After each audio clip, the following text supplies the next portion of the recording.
This is a really exciting day for our school system as Florida Department of Education has released the FCAT scores.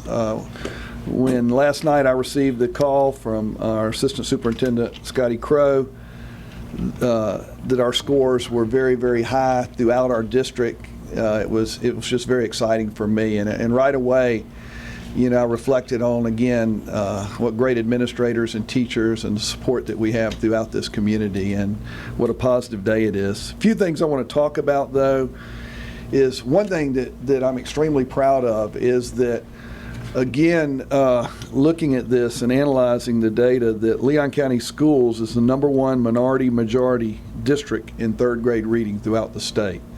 So we're #1 in that category. That's something to be very, very proud of. Leon County Schools is an academically high-performing district for 2 years in a row. We exceeded state average by 5 points in reading at the third grade level and 7 points in math.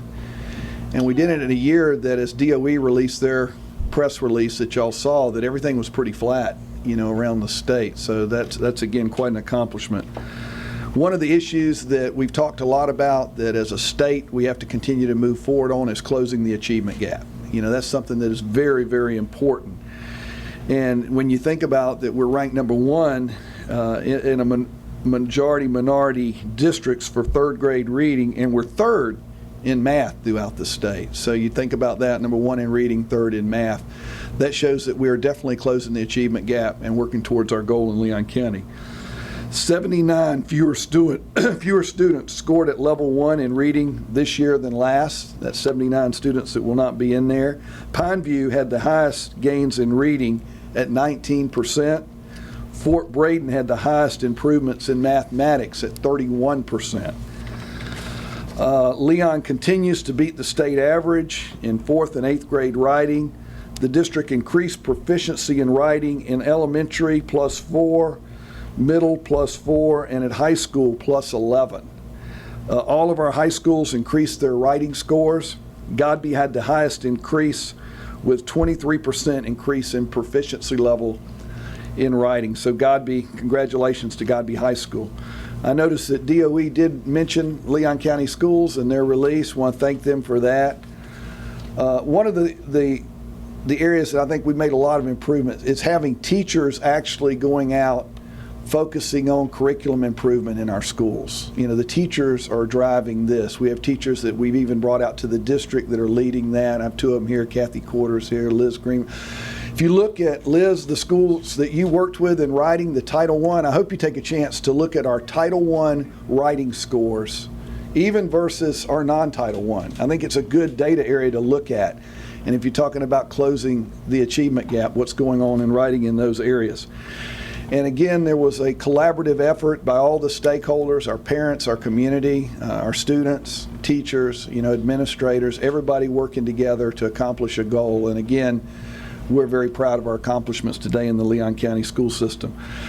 Scotty Crowe, your entire curriculum department, Stuart Greenberg with the turnaround office of working with turnaround schools. I just think you've done an incredible job with that. And again, the results are here to prove it, and we're very, very proud of that. Dr. Henderson and I talk a lot about, you know, what we can do in order to work to make all of our students successful. Well, that's our goal every day. And again, what we like to do is take a look at where we are with the rest of the state. And for years now, Leon County's been one of the highest performing districts in the state. And I'm very, very proud of that. With that, I'd like to give our school board member, Maggie Lewis Butler, a chance. And as she's coming forward, Gillian, your effort with all the schools, the communication, I really want to thank you for that, you know, and again, Peggy and Randy and our directors that worked so hard, but thank you for all that. Maggie, if you'd like to say a few words. Thank you, Vice Superintendent Chair. Pons. I am excited, and this is a great day in the community, as stated by Superintendent Pons, because the main thing, majority-minority rules, that we are closing the achievement gap, and that's been our great focus all year, and and for years as we continue to focus on closing the achievement gap. That's a big word to me.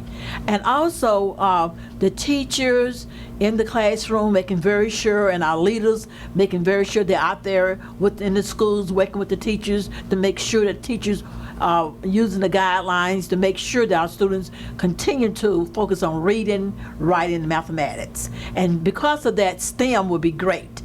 Science, technology, engineering, mathematics go right along with the reading and writing that we are closing the gap as I speak. So I want to thank all our leaders, especially Superintendent and his staff, for making very sure that the needs are met in all our schools. And when the needs are met in all our schools, we will continue to close the achievement gap. Thank you. All right, what we're going to do now is kind of allow y'all, if y'all have any individual questions, we're going to break out. Scotty, I know is prepared if you want to talk about, what we did curriculum-wise, or Stu, compared to maybe other parts of the state, what they did as far as how we approach this with Common Core and everything else that we were dealing with at the same time. He can talk to that issue, or Dr. Henderson can talk to any issues you have, or I'll be glad to. But again, thank you all for coming, and again, just a great day for our school system. We're so proud of all the stakeholders, and again, we're going to continue to work hard as we move into the future. Thank you all very much. Thank you. We should be so proud of our community. We should be so proud of our students. We should be so proud of our teachers, and we should be so proud of our families. I mean, that we have done a tremendous job in working towards being exceptionally successful on our Common Core assessments, our Florida standards, our Next Generation Sunshine State standards. What we have done is been able to navigate many different sets of standards to ensure our students' success. What was amazing was in a year when test scores around the state were either flat or down, Leon County bucked the norm and actually had improvements in reading scores, writing scores, math scores. And I think what this evidence today, by the data we have today on these FCAT release scores, is that united effort, that hard work every day by our teachers, that amazing work by our administrators. And at the end of the day, it's that our student achievement increased significantly, and we bucked the state trend. We went against the norm for the state with our test scores this year.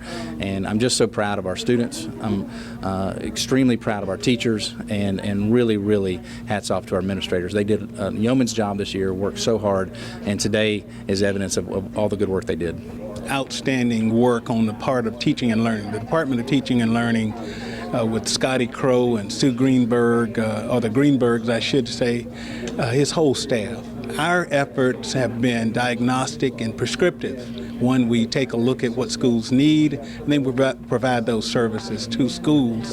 And it's worked wonderfully well. Our teachers have come on board, our administrators, our students are responding favorably, and I'm really happy about the effort. It's not, while people are sleeping, our Department of Teaching and Learning is working. They're really working to find different approaches, things that are going to help our students to be more successful. If you look at our writing scores in Title I schools, there was a lot of improvement. And again, I credit our teachers for all the hard work and effort, and outstanding administrators and all the stakeholders working together in order to accomplish a goal.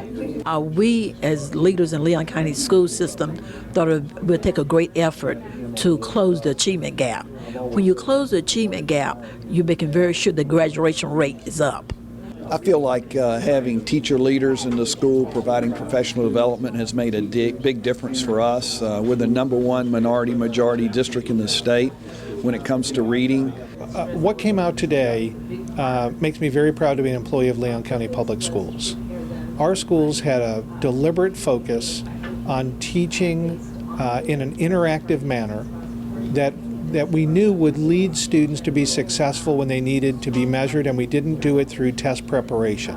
We did it through enhanced quality instruction. We also made sure that principals were in classrooms providing feedback, developers were in schools, and so I'm not sure what goes on in other districts, but I do know in our district it was a family environment of a growing and increasing student achievement. And I think that's what came out today, is that we met before school, after school, during school, Saturday workshops. We as a district did everything we could to support our schools.